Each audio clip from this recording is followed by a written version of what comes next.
اتیا 90 هیوادونو سره تقریبا موږ تاسو سوداګري لرو او دا چې له پاکستان سره د تورخم دروازه بنده شو د موږ تاسو تازه میوي یو څه په خپل په داخل د وطن کې خرڅ شوی یو څه د ازبکستان لارې نه ولاړې د هوایي دهلیز هو کې شي نه خو ته باندې امضا کیږي هغه اجرات به وروسته کیږي ولې یو څه دغه تازه میوي او کرنیز محصولات چې موږ تاسو درلودل او هغه تیار د ته آماده او چې باید صادر سي هغه د الوتکو لارې تر هند پورې ورسېدل نو دا یو ډیره ښه پریکړه وه په عین وخت کې چې تاجرانو ته هم ډیر زیات زیان وانه ویښته طبیعي خبره ده زیان به ویښته خو ډیر زیات زیان ورته وانه ویښته او په بدیلو لارو باندې په ډیر عجلانه او عاجل ډول سره کار کول زه فکر کوم دا یو مثبت اقدام و وزیر د تجارت چې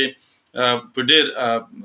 کم وخت کې د وکولای شوی چې مختلفو هیوادونو سره اړیکې ونیسي هند ته په ځانګړي ډول د سفر وکړي او اړیکې ورسره جوړې کړي هند ډیر یو لوی اقتصاد د نفوس هم ډیر زیات ده او موږ تاسو کولی شو که له هند سره تجارتي اړیکې نور هم پراخې کړو او هغه ټاکس هغه کرایه او هغه ګمرک چې زموږ تاسو په تولیداتو باندې راځي یا په وارداتو باندې راځي هغه ورته کم کړي نو هم به زموږ تاسو تجاران سپورټ شوي وي حمایت به شوی وي او هم تر هند پورې به دغه کرایه نور دوی ته قیمت نه تمامیږي البته دا جناب عزیزي صاحب وزیر د تجارت هم دا په خپل خبرو کې په هند کې ویلي چې مخکې کوم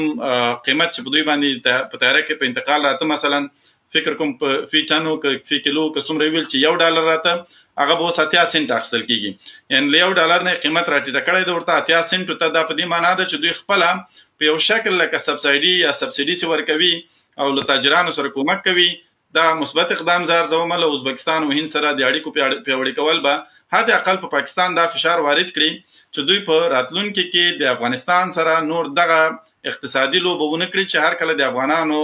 د کرنیزو حاصلاتو د صادراتو وخت وي او دوی په موږ تاسو دروازه را بنده کړي د موږ تاسو ټولې میوې او بانجان او نور شیونه په لارو کې خراب سي